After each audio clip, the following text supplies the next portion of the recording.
नमस्कार। मारो सालों को ये शब्द किसी गली के गुंडे के नहीं बल्कि खुद को कथावाचक कहलाने वाले अनिरुद्धाचार्य के हैं।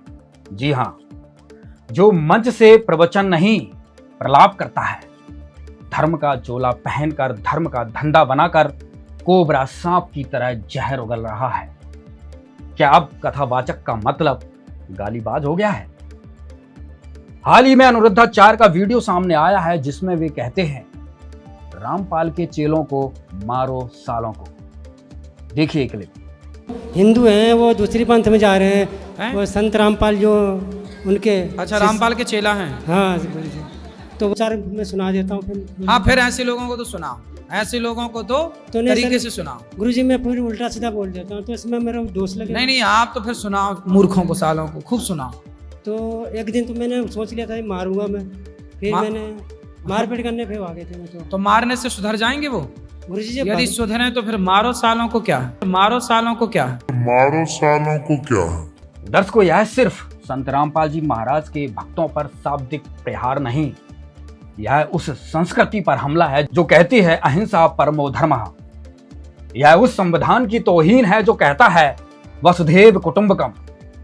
क्या भारत में किसी धार्मिक प्रवचन मंच से इस तरह का हिंसात्मक भाषण शोभा देता है?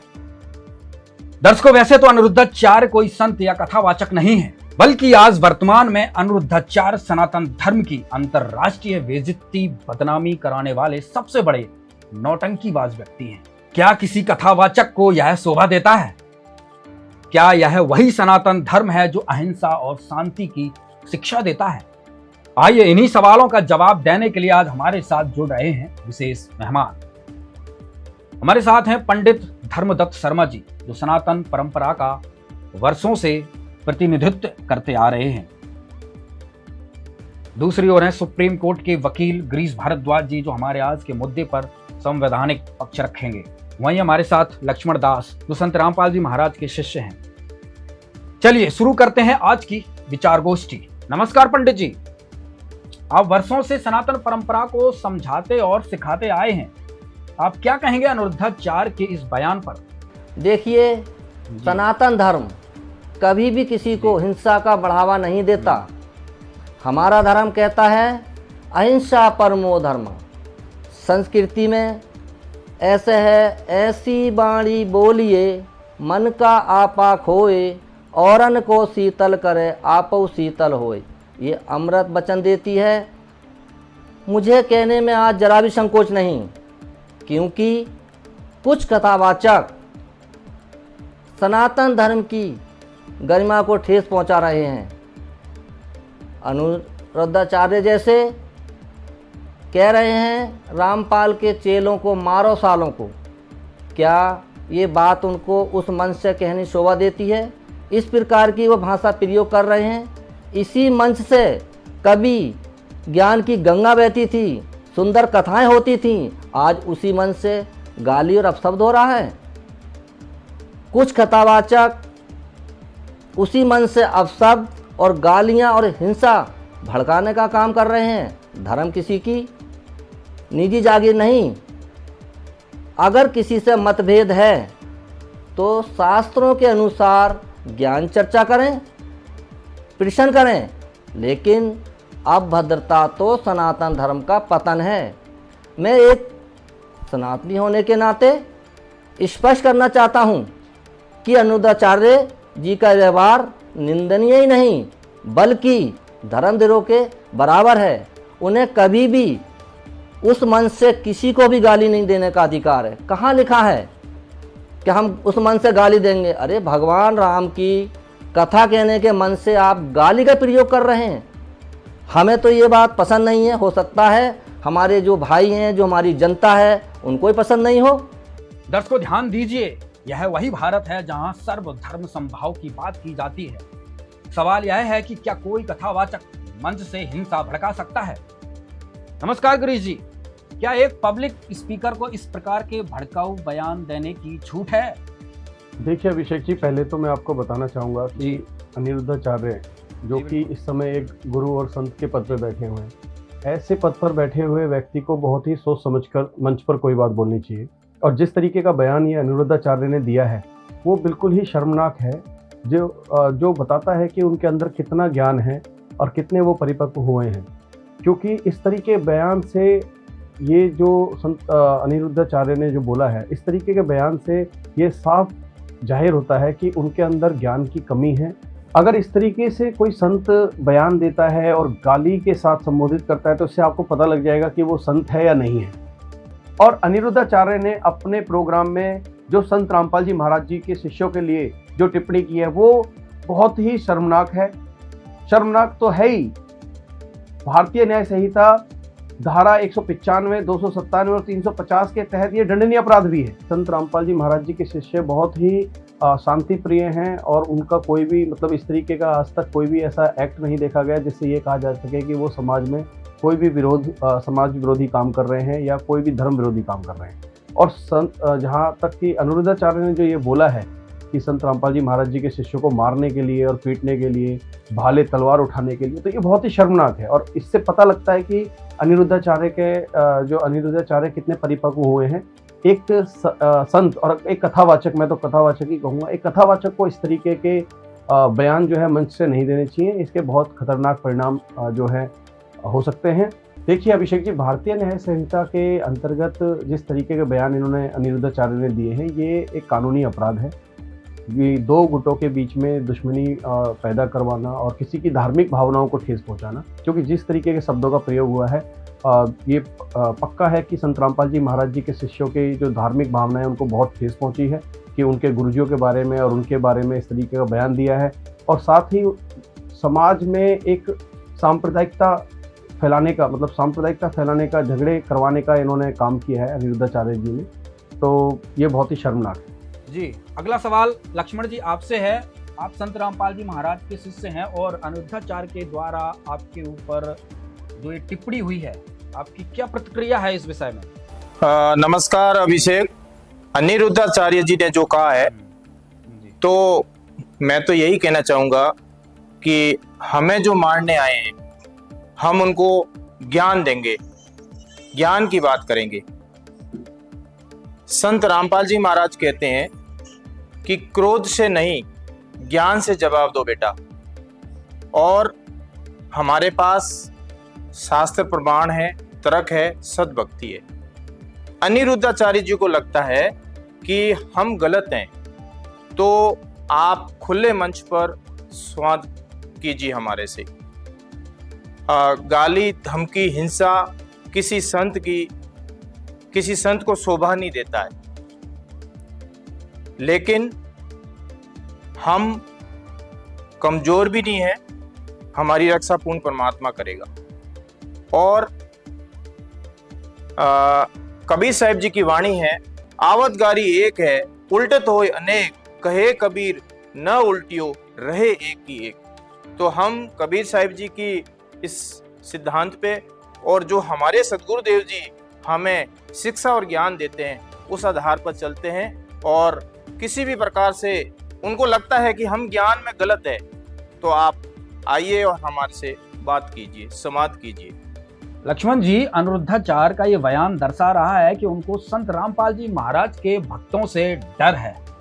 ये डर और भय किस बात का हो सकता है? ये बिल्कुल सही है। उनको भय इसी बात का है कि संत रामपाल जी महाराज जितनी भी बात करते हैं वो शास्त्रों से प्रमाण देखकर बात करते हैं, बताते हैं।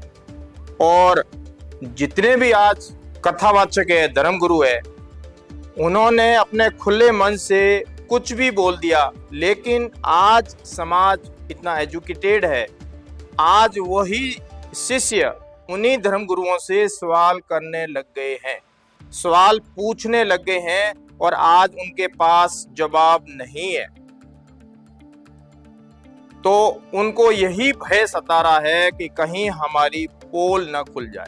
अब हम आते हैं गिरीश जी, मैं जानना चाहता हूं जो अनिरुद्धाचार्य ने संत रामपाल जी महाराज के भक्तों को लेकर जो जहर उगला है उसके विरुद्ध क्या कार्रवाई की गई है और क्या कार्रवाई की जा रही है? बिल्कुल अभिषेक जी, जिस तरीके के बयान अनिरुद्धाचार्य जी ने अपने प्रोग्राम में बोले हैं, हमने करावल नगर थाने में इसकी कंप्लेंट दी है, बाकायदा हमारे पास में उसकी डीडी एंट्री आ गई है। अब हम इसमें कानूनी कार्रवाई आगे बढ़ाएंगे, कोर्ट में भी एक कंप्लेंट फाइल करेंगे, क्योंकि इस तरीके के बयान को बिल्कुल भी बर्दाश्त नहीं किया जा सकता। ये समाज में हिंसा बढ़ाने और समाज को दो गुटों में बांटने का, बल्कि अनिरुद्धाचार्य के जो बयान है ना, उससे साफ साफ मतलब झलक पैदा होती है कि ये सनातनियों को भी बांट रहे हैं। एक तरफ ये ठेका लेते हैं कि ये सनातन धर्म के प्रचारक हैं, सनातन धर्म को बढ़ा रहे हैं, दूसरी तरफ ये सनातन धर्म इस तरीके के बयान से सनातन धर्म को बांट रहे हैं। अगर आप वास्तविकता में देखेंगे तो संत रामपाल जी महाराज जी का जो ज्ञान है वो सनातनी ज्ञान है और वो सनातन धर्म को प्रमोट कर रहा है। और अगर ये उन्हीं के शिष्यों को मारने की बात करेंगे, गाली का संबोधन करेंगे, तो कहीं ना कहीं ये समाज को बांट रहे हैं और सनातन को बांट रहे हैं। ये सनातन धर्म को प्रमोट नहीं कर रहे, ये सनातन धर्म को बांट रहे हैं और समाज में ये कहीं ना कहीं मिसगाइड कर रहे हैं लोगों को, ताकि संत रामपाल जी महाराज जी और उनके शिष्यों के ज्ञान के संत रामपाल जी महाराज जी के ज्ञान और उनके शिष्यों के बारे में कोई ना सोचे, उनसे ना बोले। तो ये कहीं ना कहीं डिस्क्रिमिनेशन जो पैदा कर रहे हैं, ये इनके ज्ञान को और इनके डर को साफ दिखाता है कि इन्हें किस तरीके से डर है संत रामपाल जी के महाराज जी के ज्ञान से, उनके शिष्यों से। क्योंकि उनके शिष्यों का आज तक आपने देखा होगा, उनके शिष्यों ने कभी कोई हिंसा नहीं की, समाज में हमेशा परोपकार के काम किए हैं। संत रामपाल जी महाराज जी का जो ज्ञान है वो हमेशा परोपकारी ज्ञान रहा है। संत रामपाल जी महाराज जी ने गरीबों के घर पे राशन पहुंचाना, सत्संग आदि कराना, शास्त्रों का प्रमाण दे के ज्ञान बताना, सत्य भक्ति बताना और उस भक्ति से लाखों करोड़ों लोगों को लाभ देना। आपने आज तक सुना है कि संत रामपाल जी महाराज जी के शिष्यों ने कोई हिंसा की है या कोई भड़काऊ, या संत रामपाल जी महाराज जी ने किसी भी सत्संग में कोई भड़काऊ भाषण दिया है? देखिए अभिषेक जी, मैं आपको एक बात और बताना चाहूँगा।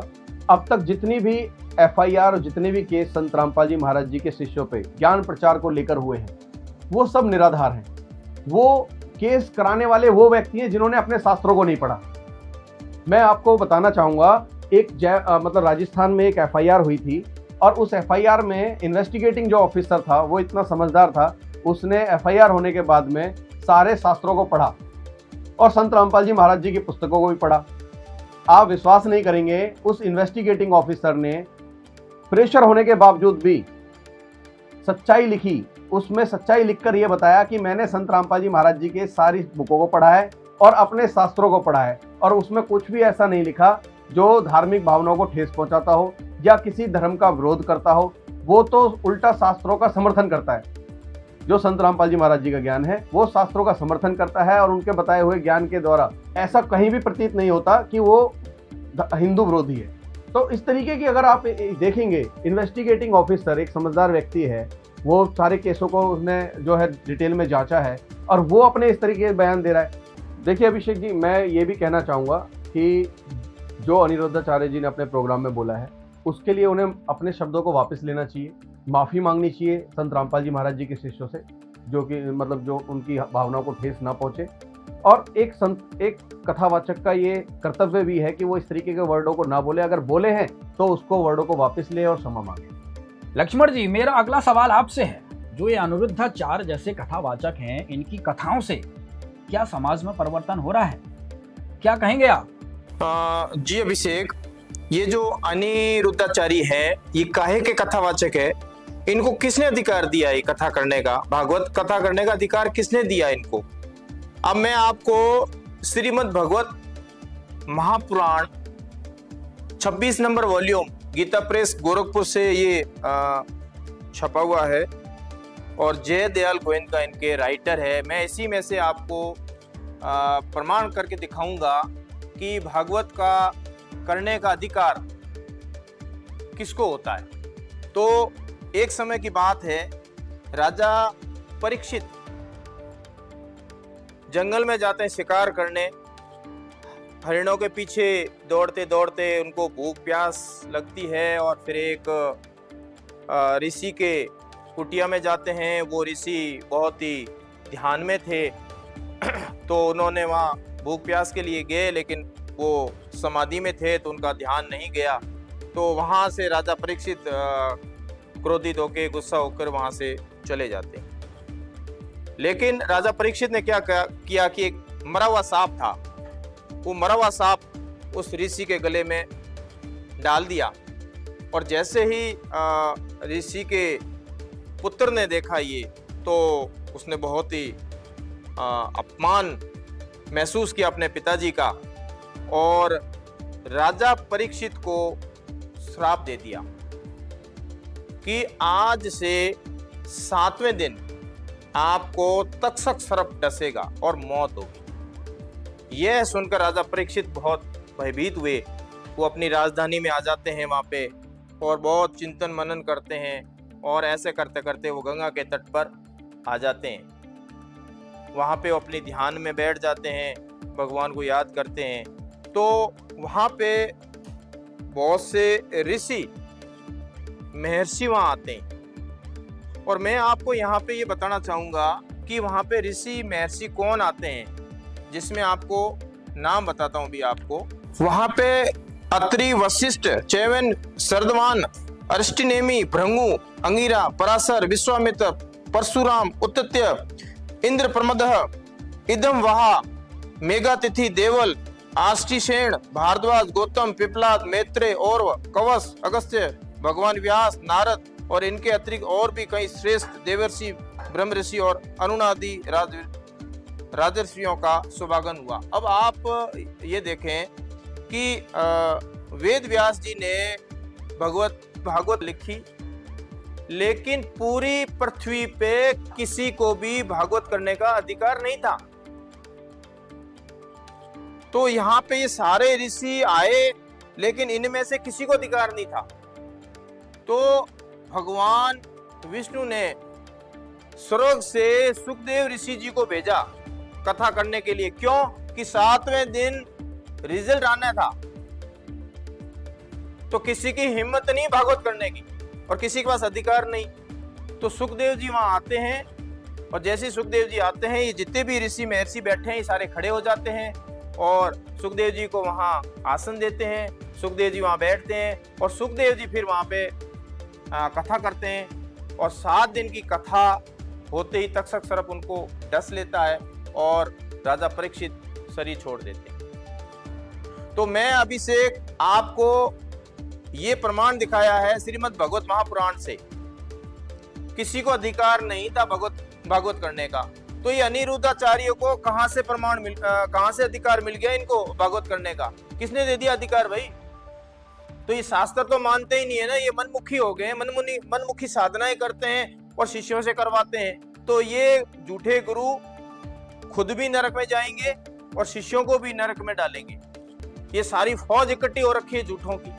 तो ये हो रहा है। तो ये कोई अधिकारी नहीं है, कथावाचक नहीं है ये, और जनता अब इनको जूते मारेगी और इनको ये भागना पड़ेगा यहाँ से। ये ज्यादा चलने वाले नहीं है। जी अभिषेक। पंडित जी, एक बार आपकी तरफ आता हूँ, आपसे जानना चाहता हूँ, क्या किसी कथावाचक को यह शोभा देता है? क्या यह वही सनातन धर्म है जो अहिंसा, सहिष्णुता और शांति की शिक्षा देता है? क्या कहेंगे आप? देखिए, ना तो सनातन में ऐसा कहीं है और ना गुरु मर्यादा में। अगर गुरु मर्यादा में अनिरुद्धाचार्य जी होते और सनातनी अगर होते तो वो उस मंच से गाली नहीं देते। गाली देने से होता है हमारी गुरु मर्यादा ख़त्म हो जाती है। हमारा गुरु ये नहीं सिखाता, मेरा भी गुरु है, हमारा भी गुरु पंडित जी हैं, लेकिन हमें उन्होंने कभी गाली नहीं सिखाई। लेकिन अनिरुद्धाचार्य जी को ये गाली किसने सिखाई? ये गाली देने का अधिकार किसने दिया? उनके गुरुजी ने दिया। मैं नहीं मानता भाई गुरुजी उनको गाली सिखाएंगे, लेकिन वो गुरु मर्यादा में नहीं हैं और ना सनातनी हैं, इसलिए वो गाली मन से दे रहे हैं। और देखिए, गाली तो कहीं भी देना नहीं चाहिए, गाली तो किसी को भी नहीं देना चाहिए। गाली ही शब्द बुरा है। लेकिन आज हमारे जो कथावाचक हैं, जो आज हमारे मंच पे बैठ कर अपशब्द और गालियां और हिंसा भड़काने का काम कर रहे हैं, लेकिन उनको ये शोभा नहीं देता। आज हम यही कहेंगे उनसे कि आप कथा करो, प्यार से करो, लेकिन आप किसी को भी गाली नहीं देना है। वो अगर मन से गाली दे रहे हैं तो सनातन को ठेस पहुंचा रहे हैं और हमारे सनातन को बदनाम कर रहे हैं। वो कभी भी सनातन को बदनाम नहीं करना चाहिए, किसी को भी, किसी कथावाचक हो या कोई संत हो या कोई महात्मा हो, नहीं करना चाहिए उसको। सनातन हमारा सबसे बड़ा धर्म है और आज उनको गाली नहीं दी है, आज हम सब सनातन को गाली दी है उन्होंने। इस बात को अनिरुद्धा आप समझ लो कभी भी आप किसी को गाली नहीं दोगे। आप कथा करिए, आपको कथा का अधिकार दिया गया है तो कथा करिए। आप गाली क्यों दे रहे हैं किसी को? आपको ये अधिकार नहीं है। आप समझिए, आज एक मैं पंडित आया हूँ, कल को 100 पंडित आएंगे। हमें बदनाम कर रखा है, तुम्हारी वजह से हमारा सिर नीचे हो रहा है। आज हम मंच पर आए हैं, लेकिन इसी कारण से आए हैं, हमने सुना तुम्हारा प्रवचन। क्या गाली प्रवचन होता है? और कल को तुम माँ बहन की गाली भी दोगे। आज तुम साले और मारो काटो ये कर रहे हो, क्या आपका अधिकार बनता है? हम नहीं मानते इस बात को। या कथा बंद करिए या अपना सब सही करिए, नहीं आगे आपके आगे कार्रवाई करेंगे सब सनातनी। आज सनातन को बदनाम कर रहे हो आप। लक्ष्मण जी, अंतिम सवाल आपसे करूंगा। जैसा आपने कई खुलासे किए कि अनुद्धाचार काहे के कथावाचक हैं, कोई ज्ञान नहीं है उनको, तो इसका कोई प्रमाण दीजिए जिससे हमारे दर्शकों को उनके झूठ का प्रपंच समझ में आ सके। जी अभिषेक, ये इसमें केवल अनिरुद्धाचार्य ही नहीं है, जितने भी धर्मगुरु है ये आज हमारे सनातन धर्म का और हमारे जो शास्त्र है वेद गीता पुराण, इनका ये सरेआम अपमान कर रहे हैं। इनको ज्ञान ही नहीं है, ये कथाओं में क्या कह रहे हैं और इनमें शास्त्रों में क्या लिखा हुआ है। तो ये सरेआम अपमान कर रहे हैं और ये अपमान अब हम नहीं सहेंगे। इसको जनता के सामने पूरा खुलासा करेंगे और कर रहे हैं लगातार। सोशल मीडिया पे देख लें, किसी भी प्लेटफॉर्म पे देख लें, संत रामपाल जी महाराज का ज्ञान पूरे विश्व में छाया हुआ है और हर व्यक्ति इस ज्ञान को सुन रहा है, समझ रहा है और इन्हीं झूठे धर्म गुरुओं से सवाल कर रहे हैं आज। और कितनी क्लिपें दिखा दें जो इनसे सवाल करने में लगे हुए हैं। जो आदमी भगवान श्री कृष्ण के चिंतन में, भगवान राम के चिंतन में लगा है, जो भगवान के लिए रो रहा है, समझ लेना कि वही तत्वदर्शी संत है। सुना अभिषेक, इन्होंने कहा कि जो भगवान के प्रेम में रो रहा है, आंसू आ रहे हैं, वही तत्वदर्शी संत हैं। और इन्होंने हाथ ऊपर करके कहा कि वही तत्वदर्शी संत है। और उधर से अभिषेक क्या होता है, ग्राउंड से बजती है ताली और उसी से ये अपने आप को मान लेते हैं कि मैंने जो कहा है वो सही है। लेकिन मैं आपको यहाँ बताना चाहूंगा कि आज पूरे विश्व में एक संत ने सभी धर्मगुरुओं को हिला के रख दिया है और वो है संत रामपाल जी महाराज। अब ये जो तत्वदर्शी संत की बात कर रहे हैं, तो ये जो हमारी भगवत गीता है अच्छे से सभी वाकिफ हैं और भगवत गीता पे सभी सनातनियों का, सभी हिंदुओं का विश्वास है। गीता का वो नित्य पाठ भी करते हैं, उसको मानते भी हैं। तो ये जो श्रीमद् भगवत गीता है और ये 17 नंबर वॉल्यूम है अभिषेक, और इसके राइटर है जय दयाल गोविंद का और ये गीता प्रेस गोरखपुर से छपी हुई है। अब कोई ये नहीं कह सकता है कि ये तो संत रामपाल जी महाराज ने छापी है, तो ये तो भाई हमने तो छापी नहीं है, ये तो गीता प्रेस गोरखपुर से छपी हुई है। और इसमें क्या कहा गया है, गीता अध्याय 15 श्लोक 1 क्या कह रहा है हमारा। पहले तो इसमें गीता अध्याय 4 के 34 में कहा है कि भाई तत्वदर्शी संत की खोज करो। कि गीता अध्याय 4 श्लोक 34 में कहा है कि उस तत्वज्ञान यानी पूर्ण परमात्मा के वास्तविक ज्ञान व समाधान को जानने वाले संतों से उस ज्ञान को समझ, उनको भलीभांति दंडवत प्रणाम करने से, उनकी सेवा करने से और कपट छोड़कर सरलता पूर्वक प्रश्न करने से वे पूर्ण ब्रह्म को तत्व से जानने वाले अर्थात तत्वदर्शी ज्ञानी महात्मा तुझे उस तत्वज्ञान का उपदेश करेंगे। इससे स्पष्ट है कि गीता जी में वह तत्वज्ञान नहीं है, अन्यथा गीता ज्ञानदाता तत्वदर्शी संत की शरण में जाने को नहीं कहता। क्या बताया है कि ये एक संसार रूपी उल्टा लटका हुआ वृक्ष समझो, पूरा विश्व सब ब्रह्मांडों समेत, और जिसकी ऊपर को जड़ है, नीचे को तीनों गुण रूपी शाखा है। श्रीमद् भगवत गीता अध्याय नंबर 15 के श्लोक नंबर 1 से लेकर 4 में ये स्पष्ट किया है, इस उल्टे लटके हुए संसार रूपी वृक्ष की जानकारी दी है।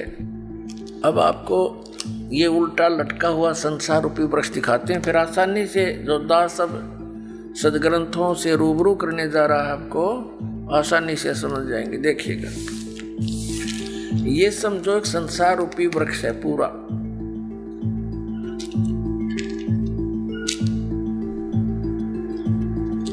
ऊर्ध्व मूलम अधः शाखम। देखिए श्रीमद् भगवत गीता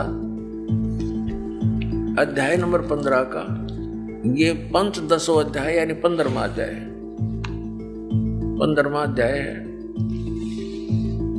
ये इसका प्रथम श्लोक है। इसमें कहा कि ऊर्ध्व मूलम अधः शाखम अश्वत्थम प्राहु अव्यम छंदासी यस्य पर्णानि ये तम वेद स वेदवित्। ऊर्ध्व मूलम इसका अर्थ है कि ऊपर को जड़ और नीचे को शाखा। अधः माने नीचे होता है, ये भ्रमित है, इन्होंने गलत कर दिया। अधः माने ब्रह्मा रूप मुख्य शाखा वाले, नहीं। ये दूसरा अध्याय में 15वें अध्याय के दूसरे श्लोक में 2 बार अधः है, अधः अधः। इसका अनुवाद इन्होंने इसके अगले पृष्ठ पे किया है। अधः माने नीचे, अधः माने नीचे, अधः माने नीचे, ऊर्ध्व माने ऊपर, अधः माने नीचे, अधः माने नीचे। तो हम यहाँ इसको शुद्ध कर लेंगे, इन्होंने गड़बड़ कर दी थोड़ी सी, ये बेईमानी करके जान के समझ में ना आई। अब हम फिर 15वें अध्याय के प्रथम मंत्र में फिर आगे हैं। ऊर्ध्व मूलम ऊपर को जड़ और अधः शाखम नीचे को शाखा वाला, अश्वत्थम प्राहु अव्यम ये संसार रूपी पीपल का अविनाशी वृक्ष कहा है। छंदासी यस्य पर्णानि इसके जो पत्ते आदि जो हैं इसके छंद हैं, विभाग हैं, पार्ट हैं। ये तम वेद उन सभी भागों को जो जानता है, तम उस अज्ञान अंधकार में छपे हुए उन सब विभागों को जानता है। स वेदवित् वह वेद के तात्पर्य को जानने वाला है, अर्थात वो तत्वदर्शी संत है। ये देखिएगा, आदि पुरुष परमेश्वर रूप मूल वाले, ये भाव कहने का ये है कि ऊपर को जो जड़ है ये वाली, ये ऊपर को जो जड़ है ये तो समझो ऊर्ध्व मूलम तो है आदि पुरुष परमेश्वर यानी परम अक्षर ब्रह्म, ये तो है वो सच्चिदानंद घर ब्रह्म समझो ये जड़ें तो।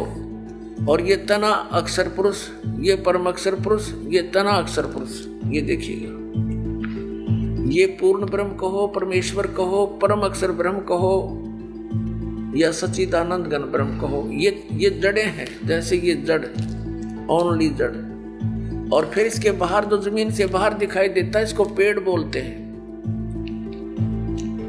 गीता ज्ञान दाता ने केवल इतना ही कहा कि ऊर्ध्व मूलम ऊपर को जड़ और नीचे को शाखा वाला, ये संसार रूपी पीपल का वृक्ष कहा है। और जो संत इसके सभी छंद यानी विभागों को जानता है, स वेदवित् वो तत्वदर्शी संत है। परमेश्वर कबीर जी ने 600 वर्ष पहले आकर कहा था, तत्वदर्शी संत की भूमिका बताई थी अपने सच्चिदानंद घन ब्रह्म की वाणी में अपने मुख कमल से बोलकर। वो ऐसी ही लीला करता है, वेद भी प्रमाण देते। 600 वर्ष पहले लगभग परमात्मा ने बताया था कि अक्षर पुरुष एक पेड़ है जो जमीन से बाहर दिखाई देता, उसको वृक्ष बोलते। अक्षर पुरुष एक वृक्ष है और सरपुरुष वा की डार जिसको निरंजन भी कहा है, ज्योति निरंजन। और तीनों देवा रजगुण ब्रह्मा सतगुण विष्णु तम गुण शिव जी, तीनों देवा शाखा हैं और पात रूप संसार। अब गीता ज्ञानदाता कहता है कि जो इस संसार रूपी वृक्ष के जो ऊपर को जड़ नीचे को शाखा वाला उल्टा लटका संसार रूपी वृक्ष है, जो इसके सभी छंद यानी सभी विभागों को बता देगा, वो तत्वदर्शी संत है, वो वेद के तात्पर्य को जानने वाला है।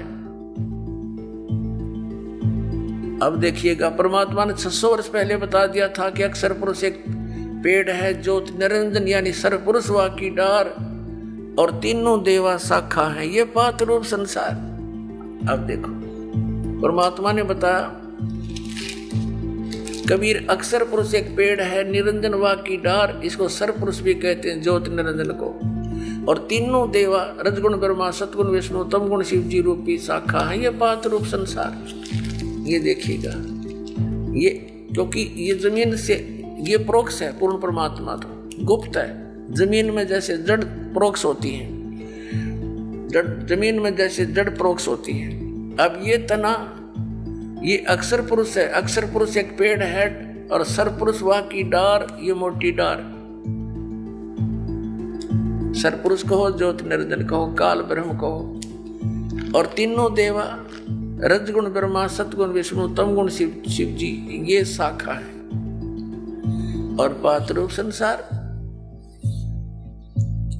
तो सच्चिदानंद घन ब्रह्म की वाणी में ये कंप्लीट ज्ञान लिखा हुआ है। गीता जी के अध्याय नंबर 4 के श्लोक नंबर 32 का ये निष्कर्ष है कि उस सच्चिदानंद घन ब्रह्म की वाणी में सब साधना यानी धार्मिक अनुष्ठानों की जानकारी बहुत विस्तार के साथ और यथार्थता से दे रखी है। उससे पूछो। और तत्वदर्शी संत की पहचान बता दी कि वो तत्वदर्शी संत बताएंगे तो कैसा होगा वो, जो संसार रूपी वृक्ष के सभी विभागों को बता देगा। स वेदविद, वह वेद के तात्पर्य को जानने वाला है, अर्थात वो तत्वदर्शी संत है। देखना, अब हम पढ़ रहे हैं, इन्हीं की वाणी पढ़ेंगे। आदि पुरुष परमेश्वर मूल वाले, अध्याय शाखम, नीचे को शाखा, ये गलत अनुवाद किया है, बेईमानी कर रखी है। और संसार रूपी पीपल के वृक्ष को अविनाशी कहते हैं। वेद जिसके पत्ते कहे गए, संतों का अर्थ वेद कर दिया। और उस संसार रूप वृक्ष को जो पुरुष मूल सहित जड़ से लेकर और पत्तों तक, ये समझो, मूल सहित तत्व से जानता है, स वेदवित, वह वेद के तात्पर्य को जानने वाला है। वो तत्वदर्शी संत है, वो वास्तव में ज्ञानी तत्वदर्शी संत। तो ये तत्वदर्शी संत की भी इनको न तो पहचान के बारे में पता है, और ये सिर्फ हुआ भाई बकरे अनिरुद्धाचार्य जी। भगवान श्री कृष्ण कहते हैं गीता के 18वें अध्याय में, अर्जुन तू सब छोड़ और माम एकम शरणम व्रज। यहाँ गीता पूरी हो रही है, अब कुछ श्लोक और रह गए। यहाँ भगवान ये बात कह के लगभग अपनी बात को अब पूरा कर रहे हैं कि तू मेरी शरण में आ। ये व्रज का अर्थ समझाने में लगे हुए हैं, इनको पता भी नहीं है।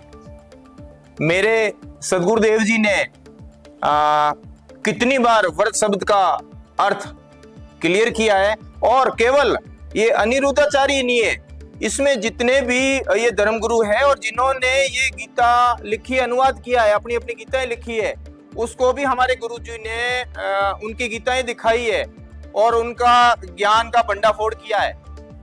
तो मैं आपको यहाँ पे दिखाता हूँ गीता से ही, श्रीमद् भगवत गीता, वही 17 नंबर वॉल्यूम, जयदयाल गोविंद का, गीता का 18 अध्याय का 62वां श्लोक क्या कह रहा है। तम एवं शरणम गच्छ सर्वभावेन भारत, तद प्रसादात प्रमाम शांतिम स्थानम प्राप्यसि शाश्वतम। हे भारत, सब प्रकार से उस परमेश्वर की ही शरण में जा। अभिषेक, आज का जो समाज है, जो बच्चे हैं, यूथ हैं, वो सब पढ़े लिखे, और यहाँ पे आपको सारा प्रमाण दिखा करके ही बात चल रही है। शरणम गच्छ, शरण में जा, 18 का 62वां श्लोक कह रहा है, उस परमात्मा की कृपा से तू परम शांति को, सनातन परम धाम को प्राप्त हो जाएगा, सनातन परम धाम को प्राप्त हो जाएगा, शाश्वतम स्थान में चला जाएगा, जहां से जाने के बाद में वापस यहाँ इस मृत्यु लोक में नहीं आते हैं, पूर्ण मोक्ष मिल जाता है। परम धाम हमारी गीता कह रही है। अब ये तो सरे आम हमारे शास्त्रों का अपमान कर रहे हैं ये लोग, और अब हम इसको बर्दाश्त नहीं करेंगे। दुनिया को सच्चाई बताने लग रहे हैं और जन जन तक ये परमात्मा का तत्व ज्ञान जो संत रामपाल जी महाराज जी के द्वारा दिया जा रहा है, इसको हम पहुंचा के रहेंगे। और मैं ये कहना चाहूंगा कि संत रामपाल जी महाराज जी का नाम लेने से पहले आप उनके शिष्यों से बात कर लें ज्ञान में एक बार, उसके बाद में हमारे गुरुदेव का नाम लेना कि हमारे गुरुदेव क्या ज्ञान दे रहे हैं। और क्या ज्ञान नहीं दे रहे। ये तो है 62वां श्लोक कह रहा है। अब 66वें श्लोक में क्या कहा है, गीता अध्याय 18 श्लोक 66, सर्वधर्मान् परित्यज्य मामेकं शरणं व्रज अहम तवा सर्व पापे भयो मोक्ष्यामि मा शुच। संपूर्ण धर्मों को अर्थात संपूर्ण कर्तव्य कर्मों को मुझ में त्याग कर, मुझ में छोड़कर मुझे दे दे। जितने भी तुमने धार्मिक कर्म किए यहाँ पे मुझ में दे दे, मेरे को दे दे, मुझ में दे करके, मेरे को दे करके माम शरणम व्रज, मुझ सर्वशक्तिमान सर्वाधार परमेश्वर की शरण में आजा। अब ये जो व्रज शब्द है यहाँ आजा नहीं है, व्रज का अर्थ जानना है। जैसे 62वें श्लोक में कहा है कि तू उसकी शरण में जा, जब 62 श्लोक में कहा रहा है उसकी शरण में जा, तो 66 में कैसे कह देगा कि मेरी शरण में आ। तो यहाँ पे व्रज का अर्थ होता है जाना। तो उस एक की शरण में जा, मैं तुझे संपूर्ण पापों से मुक्त कर दूंगा, तू शोक मत कर, तू चिंता मत कर। अब इनके अनुसार मान लें, जैसा कि ये क्लिप में कह रहे हैं, मैं फिर दोबारा सुनाता हूं आपको। भगवान श्री कृष्ण कहते हैं गीता के 18वें अध्याय में, अर्जुन तू सब छोड़ और माम एकम शरणम व्रज। यहाँ गीता पूरी हो रही है, अब कुछ श्लोक और रह गए। यहाँ भगवान ये बात कह के लगभग अपनी बात को अब पूरा कर रहे हैं कि तू मेरी शरण में आ। अब ये अनिरुद्धाचार्य जी मूर्ख बनाना तो छोड़ो और मेरी शरण में आ, अगर आपके अनुसार मान लें तो गीता का दूसरे अध्याय का 7वां श्लोक क्या कह रहा है। अनिरुद्धाचार्य जी आप गीता उठा के देखो, उसको पढ़ो पहले और फिर किसी को आप बताओ ज्ञान। गीता अध्याय दूसरा श्लोक 7वां क्या कह रहा है कि कायरता रूप दोष से उपहत हुए स्वभाव वाला धर्म के विषय में मोहित चित्त हुआ, मैं आपसे पूछता हूं कि जो साधन निश्चित कल्याणकारक हो वो मेरे लिए कहिए, क्योंकि मैं आपका शिष्य हूं और आपके शरण हुए मुझको शिक्षा दीजिए। आपके शरण हुए, वो तो पहले से ही शरण में था अनिरुद्धाचार्य जी। गीता अध्याय 2 श्लोक 7वां कह रहा है वो तो पहले से ही शरण में था। फिर 18 के 66 में कहां से कह दिया कि मेरी शरण में आ जाओ, तो पहले से ही शरण में था।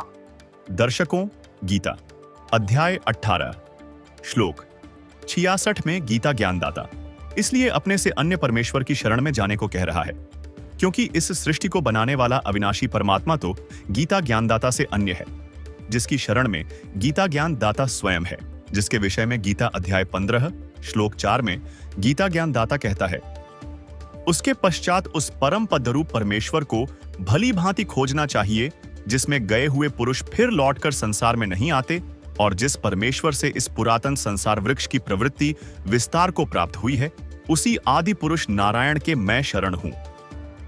तथा गीता अध्याय 15 श्लोक 16 में कहा है कि इस लोक में 2 पुरुष प्रसिद्ध हैं, क्षर पुरुष यानी गीता ज्ञानदाता ब्रह्म तथा अक्षर पुरुष यानी परब्रह्म।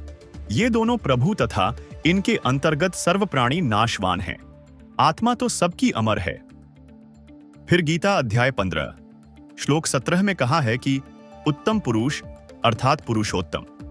तो गीता अध्याय 15 श्लोक 16 में वर्णित क्षर पुरुष यानी गीता ज्ञानदाता, ब्रह्म तथा अक्षर पुरुष यानी परब्रह्म से कोई अन्य ही है, जिसे परमात्मा कहा गया है, जो तीनों लोकों में प्रवेश करके सबका धारण पोषण करता है, वह वास्तव में अविनाशी है, जिसके विषय में गीता ज्ञानदाता ने गीता अध्याय 8 श्लोक 20 से 22 में भी विवरण दिया है।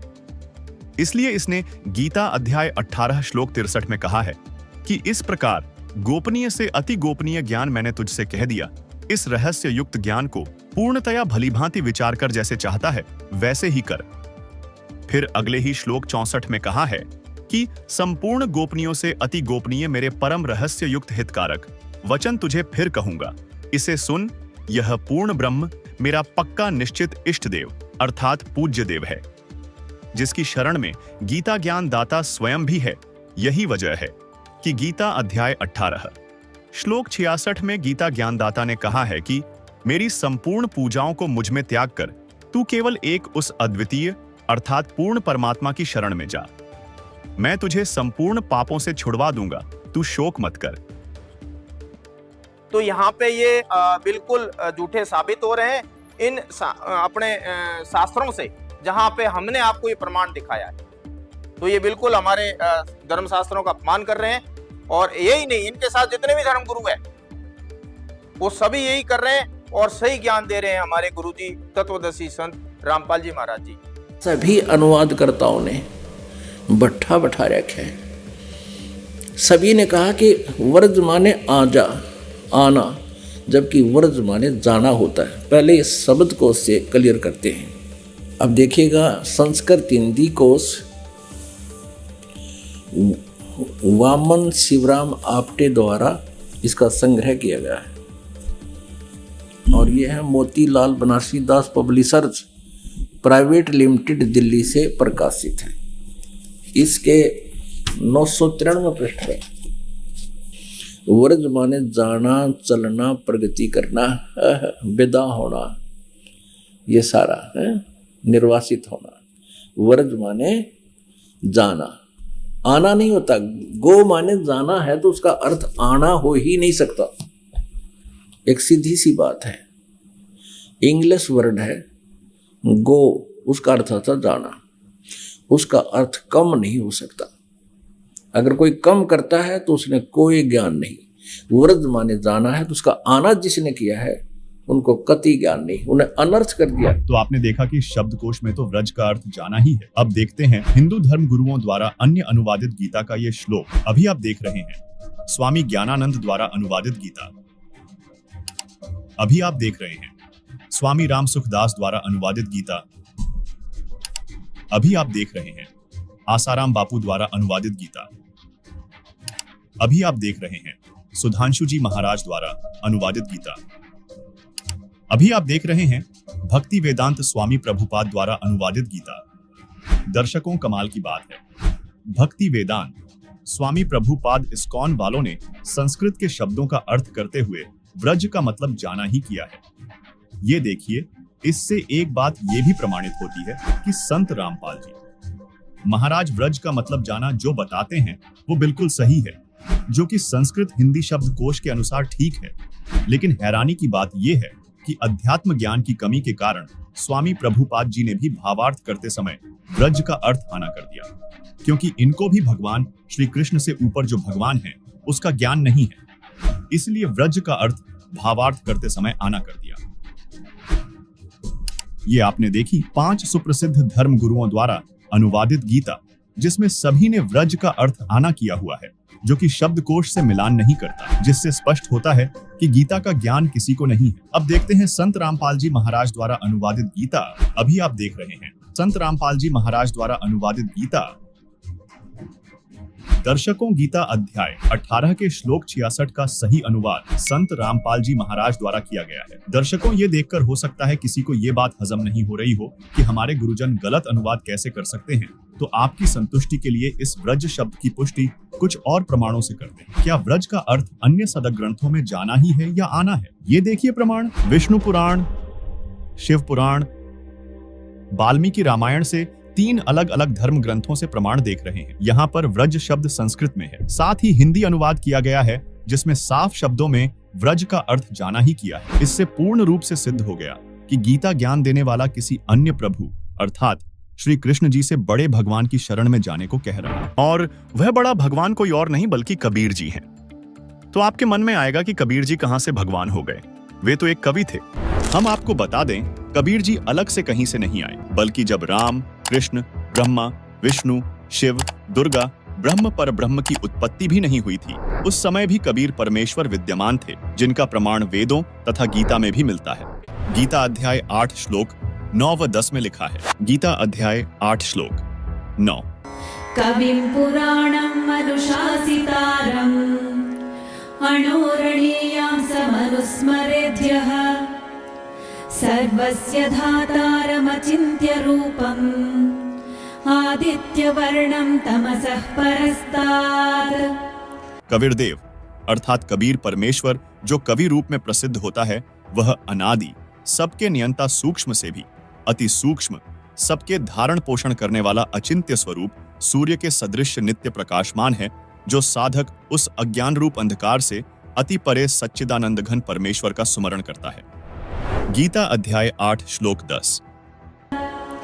प्रयाणकाले मनसाचलेन भक्त्या युक्तो योगबलेन चैव भ्रुवोर्मध्ये प्राणमावेश्य सम्यक् सतं परं पुरुषमुपैति दिव्यम्। वह भक्तियुक्त साधक अंतकाल में नाम के जाप की भक्ति के प्रभाव से भ्रिकुटी के मध्य में प्राण को अच्छी प्रकार स्थापित करके फिर निश्चल मन से अज्ञात दिव्य रूप परम भगवान को ही प्राप्त होता है। ऋग्वेद मंडल 9 सूक्त 96 मंत्र 17, जिसमें लिखा है, शिशुम जज्ञानम हरयतम मृजंति शुंभंति वहिन मरुतः गणेन कविर गीर भी काव्यना कविर संत सोमह पवित्राम अत्यति रेभन। अनुवाद, पूर्ण परमात्मा मनुष्य के विलक्षण बच्चे के रूप में जानबूझकर प्रकट होता है तथा अपने तत्वज्ञान को उस समय निर्मलता के साथ उच्चारण करता है। प्रभु प्राप्ति की लगी विरह अग्नि वाले भक्त समूह के लिए कविताओं द्वारा कवित्व से अत्यधिक निर्मलता के साथ कविर वाणी अर्थात कबीर वाणी द्वारा ऊंचे स्वर से संबोधन करके बोलता हुआ वर्णन करता वह अमर पुरुष अर्थात सत्पुरुष ही संत अर्थात ऋषि रूप में स्वयं कबीरदेव ही होता है। परंतु उस परमात्मा को न पहचान कर कवि कहने लग जाते हैं, परंतु वह पूर्ण परमात्मा ही होता है। उसका वास्तविक नाम कबीरदेव है।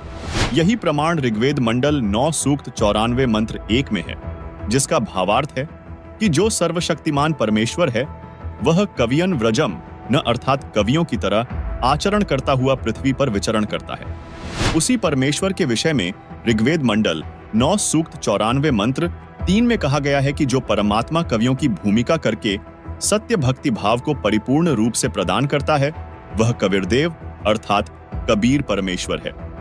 उसके समान कोई भी शूरवीर नहीं है। सर्व ब्रह्मांडों के प्रभुओं में उसकी शक्ति अर्थात समर्थता का यश है। वही आगे ऋग्वेद मंडल 9 सूक्त 96 मंत्र 18 में कहा है, ऋषिमणा या ऋषिकृत स्वर्षाः सहस्त्राणि था पदवीह कविनाम तृतीयम धाम महिषः सिषा संत सोमः विराजमानु राजतिष्ठो।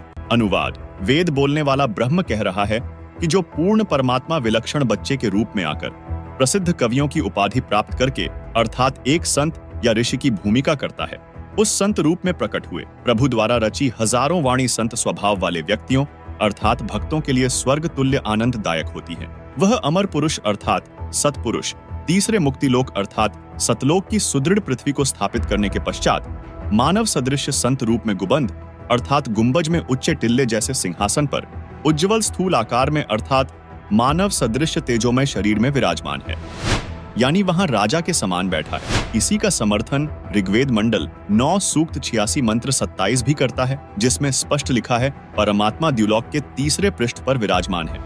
वहीं ऋग्वेद मंडल 9 सूक्त 54 मंत्र 3 में भी स्पष्ट है कि वह अमर परमेश्वर सूर्य के समान सर्व को पवित्र करता हुआ सर्व ब्रह्मांडों के ऊर्ध्व अर्थात ऊपर बैठा है, तथा ऋग्वेद मंडल 9 सूक्त 82 मंत्र 1 में स्पष्ट है कि परमात्मा राजा के समान दर्शनीय है।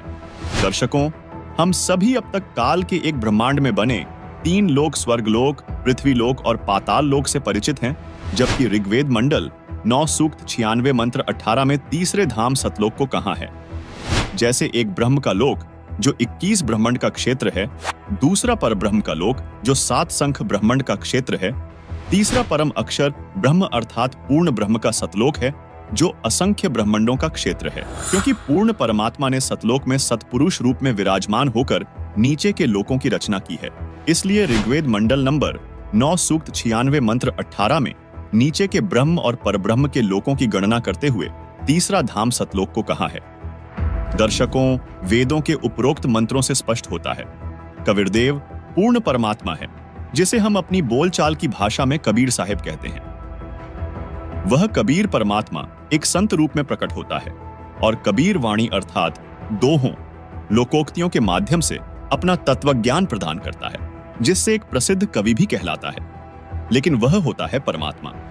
दर्शकों, इसी का प्रमाण देते हुए आदरणीय संत गरीबदास जी महाराज कहते हैं कि जाके अर्ध रूम पर सकल पसारा ऐसा पूर्ण ब्रह्म हमारा, गरीब अनंत कोटि ब्रह्मांड का एक रति नहीं भार, सतगुरु पुरुष कबीर हैं कुल के सृजनहार, गरीब परमेश्वर एक कबीर है दूजा नहीं आधार, दास गरीब सकल सृष्टि का यों ही सिरजनहार। इसी का प्रमाण आदरणीय दादू जी देते हैं कि जिन मोको निज नाम दिया सोई सदगुरु हमार, दादू दूसरा कोई नहीं कबीर सृजनहार।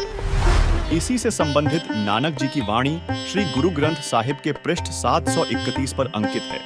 अंधुला नीच जात परदेसी, खिन आवे तिल जावे, ताकि संगत नानक रहिंदा, क्यों कर मूड़ा पावे।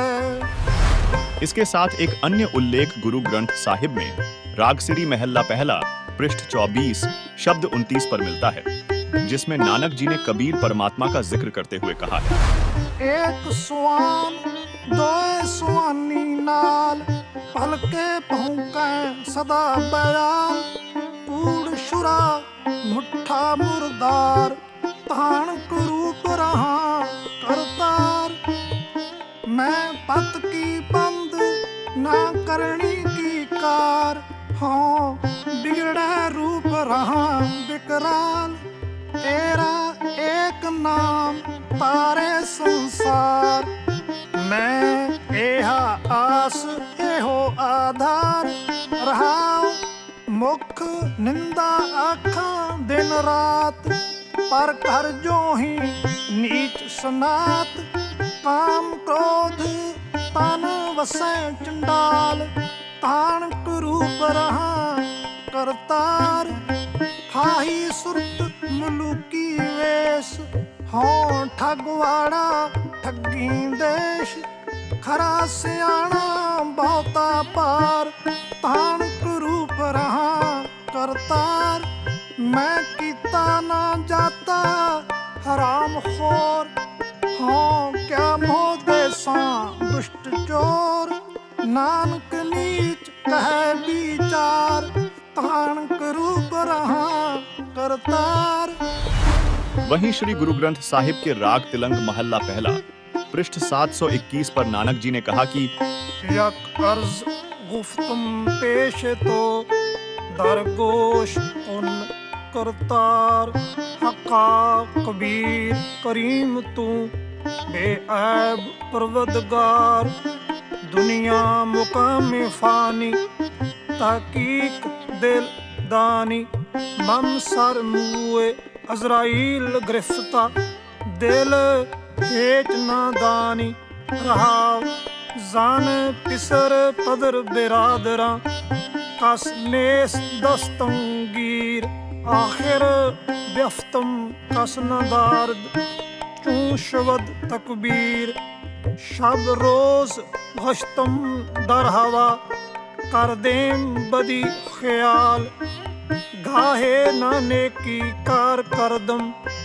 मम ई चिनी अहवाल, बदबख्त हम चो बखील गाफिल, बेनजर बेबाक, नानक बगोयद जंतुरा, तेरे चाकरा पाखाक।